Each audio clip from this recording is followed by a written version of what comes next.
Welcome to back nursing level of another topic magnesium sulphate. इसी को अपन बोलते हैं MgSO4 और एग्जाम के लिए बहुत ही इंपॉर्टेंट ड्रग है। और यहाँ से एक क्वेश्चन आता है और जिसमें बहुत सारे बच्चे कंफ्यूज रहते हैं कि लोडिंग डोज क्या देंगे, मेंटेनेंस डोज क्या देंगे, टॉक्सिसिटी में फर्स्ट साइन क्या आएगा। तो ये सारी की सारी चीज़ें विद इन 15 मिनट में कवर करेंगे। ठीक है, चलो। तो MgSO4 जो ड्रग है ना, वो प्रिवेंट करती है, prevention and treatment of seizure. कहाँ पर? हाइपरटेंसिव प्रेग्नेंट फीमेल ना। ओके, हम एक कंडीशन पढ़ते हैं। कौन सी कंडीशन पढ़ते हैं? उसको बोलते हैं ड्रग ऑफ, जैसे मैं बोलूँ ड्रग ऑफ चॉइस अक्लेम्सिया ना। कौन सी कंडीशन? हम एक अक्लेम्सिया की कंडीशन पढ़ेंगे। इस अक्लेम्सिया में ये ड्रग ऑफ चॉइस होती है। अक्लेम्सिया में क्या आता है? सीजर आते हैं फीमेल को प्रेगनेंसी में, तो उस टाइम पे हम ये ड्रग ऑफ चॉइस यूज़ करते हैं ना। और सीवियर प्री एक्लेम्सिया में हम भी यूज़ करते हैं। बात अब क्वेश्चन ये है कि ये काम कैसे करते हैं ना। तो एक चीज़ आप लोगों को मैं बता दूं, इसके मैकेनिज्म और एक्शन एक्शन के रिगार्डिंग कैसे कैसे काम करती है ये ना। ओके, तो सबसे पहले ये चीज़ याद कर लो कि ये ड्रग क्या है, एंटी हाइपरटेंसिव नहीं है। एंटी हाइपरटेंसिव का कोई भी रोल नहीं है इस ड्रग का, है ना। क्योंकि एंटी हाइपरटेंसिव में दे रहे हैं, पर सर ये एंटी हाइपरटेंसिव नहीं है। करती क्या है? तो आप बोलोगे सर सीजर को क्या करती है? कंट्रोल करती है। कैसे सीजर को कंट्रोल करेगी? इसका मैकेनिज्म ऑफ एक्शन की बात करें, देखो ये वाली जो ड्रग क्या करती है, इंक्रीज करती है जो भी हमारा सेरिब्रल परफ्यूजन है ना, ब्रेन के अंदर परफ्यूजन को क्या कर देती है? ये बढ़ाएगी। जैसे ही परफ्यूजन बढ़ेगा, ओके, अब ये परफ्यूजन क्यों बढ़ेगा? ओके, क्योंकि ये जो ड्रग है ना, वो एक्ट करती है, एक्ट एज आ वैसोडाइलेटर। जब बताओ ब्लड वेसल्स क्या हो जाएगी? डायलेट हो जाएगी। जब ब्लड वेसल्स डायलेट हो जाएगी, जब ब्लड वेसल डायलेट होगी, कहाँ की? कौन सी ब्लड वेसल्स? तो आप बोलोगे सेरिब्रल वाली ना, ब्रेन की बात कर रहे हैं। सेरिब्रल डायलेट होगी, जिसकी वजह से क्या होगा? जिसकी वजह से अब ब्लड डायलेट हुई तो ब्लड की सप्लाई क्या हो जाएगी? बढ़ जाएगी। ब्लड की सप्लाई बढ़ गई, ब्लड सप्लाई इंक्रीज ब्रेन। अच्छा, ब्रेन को जैसी सप्लाई बढ़ जाएगी तो हाइपोक्सिया नहीं होगा, है ना। हाइपोक्सिया जो था जिसकी वजह से सीजर आ रहे थे, अब हाइपोक्सिया नहीं होगा। जब हाइपोक्सिया नहीं होगा तो अपन बोलेंगे कि इस जो भी फीमेल थी इसको सीजर आ रहे थे, वो सीजर क्या हो जाएंगे? कंट्रोल हो जाएंगे ना। तो ये इसके पीछे की क्या होती है? फिजियोलॉजी होती है। MgSO4 कैसे कैसे काम करता है। ठीक है, चलो। अब देखो, अब जब इस आप ड्रग को दे रहे हो ना, तो सबसे पहले अब हमने ड्रग दिया। अब ड्रग का हमें इसका थेराप्यूटिक रेंज देखनी होती है, क्योंकि नैरो होती है, याद रखना है। कितनी होती है? 4 to 7 से मिली इक्वल पर लीटर होती है। इंपॉर्टेंट है। ओके, सबसे ज़्यादा कन्फ्यूज रहते हैं इसके, ये एक रेजिमन होता है जिसके अकॉर्डिंग अपन क्या देते हैं? ड्रग को देते हैं ना। इसको देखते हैं अच्छे से। तो इसका रेजिमन आपको समझना बहुत ज़रूरी है। ओके, अब देखो मैं जैसे समझा रहा हूँ, समझने की कोशिश करो। पहले से ही मैंने टाइप करके रखा है, देखो। सबसे पहले आप देख रहे हो कि इस रेजिमन का नाम क्या है? Pritchard regimen. ठीक है, नाम से के लिए देखो प्री चार्ड, देखो इसको देखो, चार्ड मतलब 14 ना, 14 ऐसा साउंड आ रहा है ना, 14 जैसा। तो कितना डोज देते हैं? तो आप बोलो सर 14 ग्राम अपन क्या देंगे? MgSO4 देंगे। अब इस 40 ग्राम को हमने कैसे कैसे डिवाइड किया है, ध्यान से सुनो। अब इसमें एक होता है लोडिंग डोज। अच्छा, लोडिंग डोज क्या होता है? जैसे ही आपके पास कोई भी पेशेंट आ जाए और पेशेंट को क्या है? सीजर है। जैसे ही आपके पास पेशेंट आ जाए और पेशेंट को क्या है? सीजर है। सीजर आते ही आपने क्या दे दिया? लोडिंग डोज दे दिया। अब लोडिंग डोज कैसे कैसे देते हैं? तो आपको लोडिंग डोज के लिए बताना है कि आइए पहले अपन क्या देंगे सर? 10 ग्राम है ना, पहले 10 ग्राम है ना, उसको IM देंगे। IM में भी कितना? 50% MgSO4 देंगे। याद रखना कितना देंगे? 50%। ओके, अब 50% कैसे देंगे? अभी मैं इसको बताऊंगा कैसे 10 एम्पूल कैसे होगा। तो 5 ग्राम ईच बटक्स पे देंगे, ये हो गया। ओके, जैसे ही आपने IM दिया, IM के बाद अपन IB देते हैं। कितना? IB कितना देते हैं? 4 ग्राम।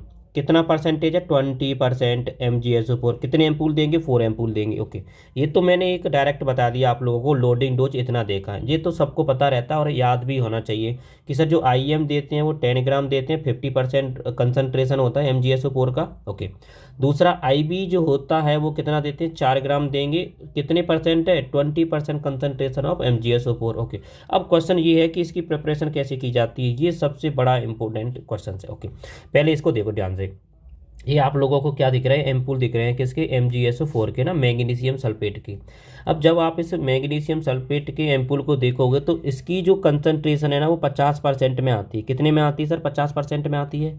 अब देखो सर, एक एम्पूल के अंदर देखोगे तो आप 2 ml है ना, कितना है 2 ml। बताओ 2 ml के अंदर कितना दे रखा है, तो आप बोलोगे 1000 mg दे रखा है। कितना दे रखा है, 1000 mg दे रखा है। अगर एक चीज़ बताओ, मैं ये बोल सकता हूँ क्या कि 2 ml के अंदर कितना हो जाएगा, 1 ग्राम, ये वाली ऐसे बोल सकता हूँ ना, क्योंकि 1000 mg इक्वल टू 1 ग्राम। तो आपको एक बात समझ में आ गई, 2 एम्पूल के अंदर कितना होता है, 1 ग्राम हो जाता है। अगर 50% कंसनट्रेशन है तो आपको कुछ नहीं करना है। बताओ IM दिया था, IM कितना देना है, 10 ग्राम देना है। तो बताओ आप कितने एम्पूल उठा के लेके आओगे, कितने लेके आओगे, तो 10 एम्पूल लगेंगे, है ना, 10 एम्पूल लगे जाएंगे। ठीक है, ये बात समझ में आ गई। ओके, अब क्वेश्चन ये है कि 20% कैसे बनाएंगे सर, है ना। बात तो 20% की है, 50% तो ऑलरेडी आ रहा है। तो इसको समझने के लिए देखो, मैंने ये बड़ा इजी करने के लिए लिख रखा है। देखो देखो, एक एम्पूल MgSO4 कितना में दे रखा है, 2 ml। 2 ml के अंदर कितना होता है, 1 ग्राम होता है। ये कब हो रहा है, जब आपका 50% कंसनट्रेशन है किसका, MgSO4 का, है ना। ये वाली बात तो ठीक है, समझ में आ गई सर। अब क्वेश्चन ये है कि सर ये वाला बताओ, ये 20% वाला देखो कैसे करते हैं। अगर IB प्रिपरेशन कर रहे हो ना 20% की, तो सबसे पहले देखो, मैं इसको भूल जाओ अभी। ये बताओ, ये आपका एक एम्पूल बना दिया मैंने, क्या बना दिया, ये लोब आपका ये बना दिया हमने एम्पूल ना, ये आपका एम्पूल है। अब एम्पूल में आपने क्या किया, अब 20% है ना, अब 4 ग्राम MgSO4 लेना है ना। अब एक चीज़ बताओ, 4 ग्राम MgSO4 में अच्छा कितने ml में आ जाएगा 4 ग्राम, तो आप बोलोगे सर 8 ml में आ जाएगा। तो आपने क्या किया इसमें, जस्ट एक मिनट, आपने क्या किया, ये लो मैंने क्या कर दिया, ये 8 ग्राम क्या आ गया, ये 8 ml, सॉरी 8 ml में हमने क्या फिल कर दिया, ये 8 ml हमने ले लिया MgSO4। क्या लिया है, MgSO4 लिया, है ना। 8 ml तो MgSO4 ले लिया। 8 ग्राम में कितने ग्राम होगा सर, 2 ml में 1 ग्राम होता है। तो 8 में कितना हो जाएगा सर, 4 ग्राम हो जाएगा। कितना आ जाएगा, 4 ग्राम हो जाएगा। अब इसको हमें 20% बनाना है। 20% के लिए आप क्या करोगे, है ना। अब 8 ग्राम तो 8 ml हो गया। अब आप क्या करोगे, इसमें 12 ml क्या करोगे सर, इसमें 12 ml क्या करोगे, NS ऐड करोगे। क्या करोगे, 12 ml क्या करोगे, NS ऐड करोगे। तो बताओ टोटल जो हमारे पास कितना हो जाएगा सर, 20 ml हो जाएगा। कितना हो जाएगा, 20 ml हो जाएगा। और कंसनट्रेशन कितनी हो जाएगी, इसी को बोलेंगे 20% कंसनट्रेशन हो गई। इस वाली बात को याद रखना है, इंपॉर्टेंट है, एग्जाम में आता है, याद रखना है, किसी को गड़बड़ नहीं करनी है बिल्कुल भी। लोडिंग डोज में सर हमने क्या किया था, जैसे ही, चलो मैं आप लोगों से एक क्वेश्चन करता हूँ ना। ओके, आप लोगों की ड्यूटी लगी हुई है वहाँ पर, लेबर रूम वाले में ड्यूटी लगी है। ओके, अब आपसे वहाँ पे भी कोई भी डॉक्टर है, उसने बोला कि जल्दी से वो लेके आओ, MgSO4 लेके आओ, कितना 14 ग्राम। तो आप बताओ 14, सॉरी हाँ 14 ग्राम लेके आना है। तो वहाँ से अब कितने एम्पूल उठा के लेके आओगे ना। तो आप बोलोगे सर कितने एम्पूल उठा के लाने हैं, तो सर हम तो सीधे के सीधे 14 एम्पूल ले आएंगे ना, 14 एम्पूल ले आएंगे। ओके, अब 14 एम्पूल में सबसे पहले 10 ग्राम देना है। अब 10 ग्राम के लिए तो आप 10 एम्पूल तोड़ के लगा दोगे, कितने लगा दोगे, 10 लगा दोगे। क्वेश्चन ये है कि 4 ग्राम में भी हमें कितना देना है, 8 ml लेना है, और ये 20% वाला। ठीक है, आई होप समझ में आ गया होगा। और देख लेंगे, और नहीं समझ में आएगा तो मुझे बता देना, कमेंट कर देना, देन इसके ऊपर से अपन और चीज़ें पढ़ लेंगे। ओके, अब देखो कुछ एक चीज़ पढ़ो, लोडिंग डोज के लिए बता रहा हूँ, मेंटेनेंस डोज के लिए नहीं बता रहा हूँ। अगर लोडिंग डोज दे रहे हो आप पेशेंट को, डोज देते टाइम पे आप लोगों को रीनल फंक्शन नॉट चेक्ड। अब ये नहीं करना है कि हम पहले रीनल फंक्शन चेक कर लेते हैं देन अपन क्या देंगे, MgSO4 देंगे ना। रीनल फंक्शन की देने की कोई भी ज़रूरत नहीं है, आप तो डायरेक्ट क्या करो, MgSO4 लगा दो ना, क्योंकि सीजर आ रहे हैं, पहले सीजर से प्रिवेंट करो ना। ये तो सब बात की बात है ना। ओके, ये वाली बात याद रखनी है, ठीक है। और एक यहाँ से एक क्वेश्चन, छोटा सा क्वेश्चन हो सकता है ये वाला। तो ये क्या क्वेश्चन है, देखो ये क्या है। अगर आप लोग IB दे रहे हो, है ना, आपने IB दे रहे हो, अब IB देते टाइम पे आप क्या मॉनिटर करोगे, तो हमेशा याद रखना है मदर की हार्ट रेट को मॉनिटर करना है। ये एक इम्पोर्टेंट क्वेश्चन है, ये हो सकता है, ये नर्सिंग प्रायोरिटी हो सकती है। जब भी आप IB दोगे तो क्या करना है, मैटरनल हार्ट रेट काउंट करेंगे। ठीक है, आई होप ये आप लोगों को समझ में आ गया होगा, ईजी है, कोई लोड नहीं है। चलो अब बात करते हैं मेंटेनेंस डोज की, कितनी कर लेते हैं मेंटेनेंस डोज की। अब आपने IB दे दिया, जैसे ही पेशेंट आया आपके पास IB दिया, IM IB दोनों दे दिया आपने, उसको बोलते हैं लोडिंग डोज। अब मेंटेनेंस डोज में क्या होता है, अब 4 घंटे एवरी 4 आवर पे क्या करना होता है, हमें मेंटेनेंस डोज चलाना होता है। इस मेंटेनेंस डोज में क्या करते हैं, जो IM पहले अपन क्या देंगे, IM देंगे 50%, सॉल्यूशन में एवरी 4 आवर याद रखना है, इंपॉर्टेंट है। कितना दे रहे हैं, 5 ग्राम, कितना देंगे, 5 ग्राम। तो बताओ 5 ग्राम में कितने ml ले लेंगे, तो 10 ml हो जाएगा, कितना हो जाएगा, 10 ml आ जाएगा, है ना। एवरी 4 आवर पे देना है, अल्टरनेट बटक पे देना है, क्लियर है। अब क्वेश्चन ये है कि कब तक देना है ना भैया, ऐसे ओके, कब तक देना है, तो टू बी गिवन टिल, ये वाली बात है, till 24 hour after delivery, delivery के 24 आवर्स आफ्टर डिलीवरी दे सकते हैं, ओके। या फिर एक और चीज़, या फिर अपन लास्ट कन्वर्सन आ जाए ना उसको 24 आवर्स ऐसे ही रख सकते हैं, ठीक है। इनमें से कोई सा भी दिया हो आपको याद रखना है, ठीक है। आप लोग तो इसको याद कर लो कि to be given till 24 hour after delivery, याद रखना है मेंटेनेंस डोज, ओके। ये चीज़ क्लियर है, ओके।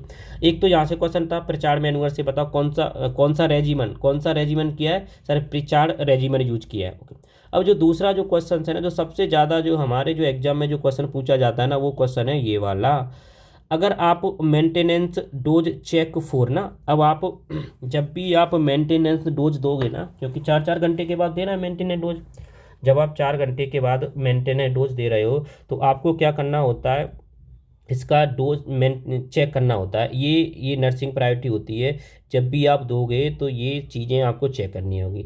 अब क्या है सर इसमें नर्सिंग टॉक्स क्या है, देखो डीप टेंडन रिफ्लेक्स है ना, अगर डीप टेंडन रिफ्लेक्स ना, इसको बोलते हैं DTR, ये प्रेजेंट होना चाहिए। अगर ये प्रेजेंट है तो आप क्या कर सकते हो, नॉर्मली आप मेंटेनेंस डोज कंटिन्यू कर सकते हो। दूसरी, जो भी जो भी पेशेंट है अगर उसकी हार्ट रेट कितने से ज़्यादा है, 12 से ज़्यादा है, इंपॉर्टेंट है, कितने से ज़्यादा है, 12 या 12 से ज़्यादा है तो कंटिन्यू कर सकते हो।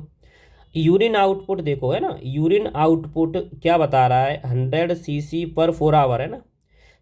4 घंटे के अंदर 100 ml यूरिन आउटपुट हो रहा है, या मैं बोलूँ कि 30 ml, कितना, 30 ml, मोर देन 30 ml/आवर, है ना। 1 घंटे के अंदर कितना, 30 ml से ज़्यादा है, तो ये इंडिकेट करता है कि अभी आप लोग क्या कर सकते हो, मेंटेनेंस डोज दे सकते हो, तो यहाँ पे कोई प्रॉब्लम नहीं है। अब क्वेश्चन ये है, चलो ये तो ठीक है, ये तो हमने देख लिया कि मेंटेनेंस डोज देने से पहले चेक करना है, ये चीज़ हमें समझ में आ गया। अब क्वेश्चन ये है, ये वाला ध्यान से सुनना ये, और मैं कह रहा हूँ नॉट सेट 10 के लिए, नॉट सेट 10 में यहाँ से क्वेश्चन आएगा 100%, है ना, क्योंकि अब तक उसने सारे के सारे एस्पेक्ट कवर कर लिए। अब वो क्या पूछेगा ये ध्यान से सुनो। अब देखो क्वेश्चन क्या बनाएगा पेपर में, क्वेश्चन अब उसने पता है टॉक्सिसिटी का। अब जब आपको टॉक्सिसिटी हो जाएगी ना, किसकी, MgSO4 की टॉक्सिसिटी हो जाएगी ना, तो एक क्वेश्चन आया था नॉर्सेट 8 के अंदर कि सबसे पहले अर्ली फर्स्ट साइन क्या पूछा था, वहाँ फर्स्ट साइन पूछा था, क्या देखने के लिए मिलेगा, तो फर्स्ट साइन होता है सर DTR लॉस हो जाता है, डीप टेंडन रिफ्लेक्स क्या हो जाता है, लॉस हो जाता है, डीप टेंडन रिफ्लेक्स चला जाएगा, तो ये इंडिकेट करता है कि भैया टॉक्सिसिटी हो गई, मतलब स्टार्ट हो गई, अलर्ट हो जाओ, तो ओके। अब क्वेश्चन है, अब ये तो पूछ रखा है उसने, अब क्वेश्चन ये है कि कितना सीरम लेवल MgSO4 का हो जाए तब अपन बोलेंगे कि लॉस हो जाता है नीजर का, तो कितने पे होता है, 10 मिली इक्वल पर लीटर पे। दूसरा क्वेश्चन है कि रेस्पिरेटरी पैरालिसिस कब हो जाएगा, तो मोर देन 12 मिली इक्वल पर लीटर। यहीं पे ये इसको कर लो हाईलाइट और इम्पोर्टेंट कर लो, मैं दूसरे मार्कर से हाईलाइट कर देता हूँ इसको, ये वाला क्वेश्चन आ सकता है कार्डियक अरेस्ट वाला, है ना। अब एक कोई फीमेल थी, अब फीमेल को अपन क्या चला रहे थे, MgSO4 चला रहे थे, MgSO4 चला कर पेशेंट को अब क्या आ जाए, कार्डियक अरेस्ट आ जाए। कार्डियक अरेस्ट क्वेश्चन पूछ सकता है कि मोर देन 24 या फिर 24 मिली इक्वल पर लीटर पर जो MgSO4 का लेवल है, तो बताओ कौन सा देखने के लिए मिलेगा टॉक्सिसिटी में साइन, तो आप बोलोगे कार्डियक अरेस्ट। कार्डियक अरेस्ट कब होगा, तो आप बोलोगे कि मोर देन 24 मिली इक्वल पर लीटर हो जाएगा, तब कार्डियक अरेस्ट देखने के लिए मिलेगा। कैसे भी क्वेश्चन आए आप लोगों को याद रखना है, और मोर देन 15 पे कितना मिलता है, कार्डियक कंडक्शन में डिफेक्ट मिलता है। तो ये मान लो ये हाई यील्ड 10 स्टार क्वेश्चन है, यहाँ से आने के 100% चांसेस हैं इस वाले नॉर्थ सेट के एग्जाम में, ये आप लोगों को याद रखना ही रखना है, बहुत इंपॉर्टेंट है, ओके। अगर मान लो टॉक्सिसिटी हो गई, मान लो आपने क्या देखा, ये वाले सिम्टम क्या है, ये वाले देखने के नहीं मिलने प्रेजेंट हैं, तो आप लोग क्या करोगे, पहले आप लोग क्या करते हो ना देने से पहले, तो सबसे पहले जो नर्सिंग असेसमेंट होता है ना, इस नर्सिंग असेसमेंट में हम करते क्या हैं, तो यहाँ पे असेस करते हैं नी जर्क रिफ्लेक्स, है ना, क्या असेस करते हैं, assess the knee jerk reflex. Knee jerk reflex क्या किया आपने, नी जर्क रिफ्लेक्स, ओके। अगर ये नी जर्क रिफ्लेक्स क्या है, एब्सेंट है, क्या है, एब्सेंट है, तो आप लोग क्या करोगे, आपको क्या करना है, तो फिर क्या करना है, होल्ड करना है ड्रग को क्या कर दोगे, होल्ड कर दोगे, होल्ड करोगे MgSO4 को। और MgSO4 को होल्ड करने के बाद क्या करोगे, डॉक्टर को क्या करोगे, इन्फॉर्म करोगे, है ना। ये वाले बात याद रखनी है, ठीक है। डायरेक्ट नहीं करना है, पहले होल्ड करना है, फिर क्या करना है, इन्फॉर्म करना है डॉक्टर को, ठीक है। तो छोटी छोटी सी बातें थी, बट एग्जाम के लिए इंपॉर्टेंट थी, ठीक है। अगर क्वेश्चन पूछा गया वहाँ पे सिंपल सा, अगर क्वेश्चन पूछा है कि भैया ड्रग ऑफ चॉइस क्या होती है, वो एंटीडोट क्या होता है, और MgSO4 की टॉक्सिसिटी हो गई, तो इसके लिए 10% क्या देते हैं, कैल्शियम ग्लूकोनेट देंगे। क्या देंगे सर, 10% क्या देते हैं, कैल्शियम ग्लूकोनेट। तो ये क्या है, इसका एंटीडोट, याद रखना इंपॉर्टेंट है।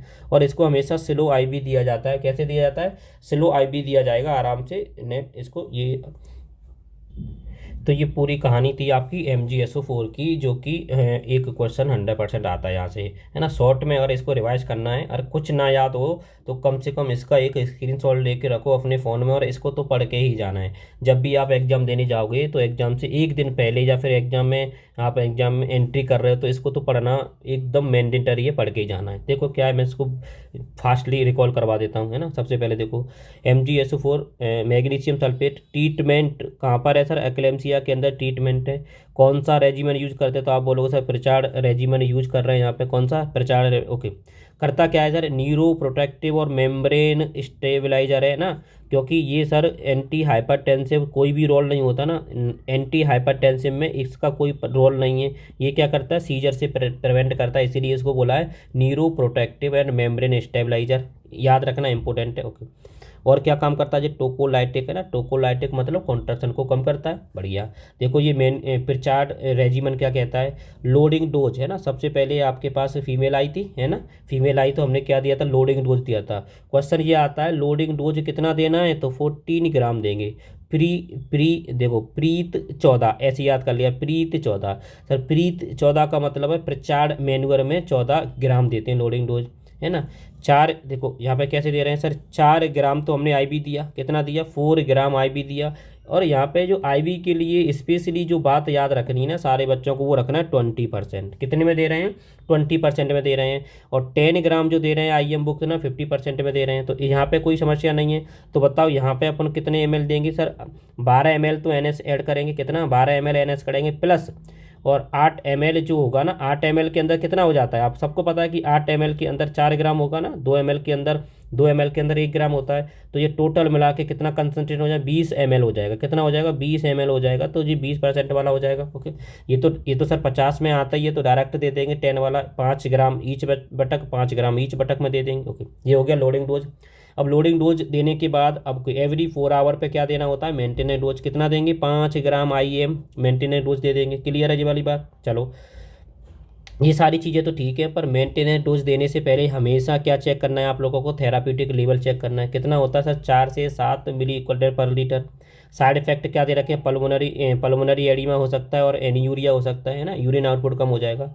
और ये तो बड़ा इंपॉर्टेंट है, मॉनिटर फॉर टॉक्सिसिटी, है ना, मॉनिटर फॉर टॉक्सिसिटी। टॉक्सिसिटी के लिए सबसे पहले DTR एब्सेंट हो जाएगा ना, नॉर्थ साइड का क्वेश्चन फर्स्ट साइन क्या होता है, DTR है ना, ये वाली बात याद रखनी है, DTR एब्सेंट हो जाएगा। दूसरा क्वेश्चन देखो, अगर है तो मेंटेनेंस डोज क्या करना है, स्किप करना है, और डॉक्टर को क्या करना है, यहीं पे डॉक्टर को क्या करोगे, आप इन्फॉर्म करोगे, है ना। रेस्पिरेटरी डिस्ट्रेस हो जाएगा, कार्डियक अरेस्ट हो जाएगा। बताओ क्वेश्चन, बताओ कार्डियक अरेस्ट कितने पे होगा जी, आप लोगों के लिए क्वेश्चन से होमवर्क है, मुझे कमेंट में बताना है, कार्डियक अरेस्ट कितने मिली/लीटर पे हो जाएगा उसका सीरम लेवल। तो और इसकी ड्रग ऑफ चॉइस क्या हो जाती है, ड्रग ऑफ चॉइस क्या होती है, कैल्शियम ग्लूकोनेट, ठीक है। ये था हमारा सारा का सारा MgSO4, याद रखना है, इंपॉर्टेंट था, ठीक है। चलो, thank you, thanks for watching. और आप एक काम कर सकते हो, इसको लाइक कर सकते हो, कमेंट कर सकते हो, और सब्सक्राइब कर सकते हो, है ना। और आप एक और काम कर सकते हो, अपने जो भी आपके फ्रेंड सर्कल्स है ना, वहाँ पे इसको क्या कर सकते हो, शेयर कर सकते हो इस सेशन को, है ना। तो मुझे भी थोड़ा सा अच्छा लगेगा ना, और मैं जिससे मैं ज़्यादा से ज़्यादा और वीडियो बनाने की कोशिश करूँगा, ठीक है। तो कमेंट में बताओ नेक्स्ट टॉपिक अपन को क्या पढ़ना है, ठीक है। मिलते हैं नेक्स्ट टॉपिक के साथ में।